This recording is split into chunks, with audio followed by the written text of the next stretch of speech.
नमस्कार मंडळी. आज आपण बनवतोय दुधी भोपळ्याच्या दशम्या, थेपले, थालीपीठ. ऑप्शन भरपूर ना.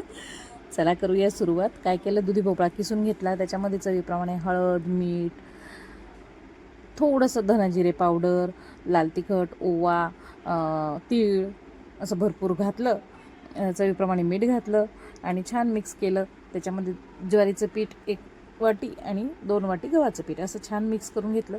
कारण दुधी मी भरपूर मोठा घेतलेला होता, म्हणून माझं त्या दुधीच्या पाण्यातच दाबून दाबून कणिक भिजल्या गेलेलं होतं. तुम्हाला जर गरज पडली तर पाण्याचा हात लावा.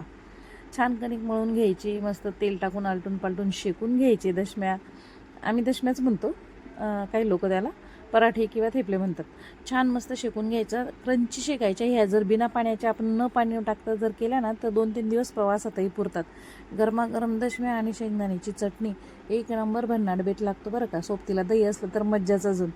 चला, तुम्ही पण करा एन्जॉय. आणि रेसिपी आवडली असेल तर आपल्या चॅनलला लाईक करा, शेअर करा, सबस्क्राईब करा आणि हो, बेल आयकॉन दाबायला विसरू नका. Bye bye.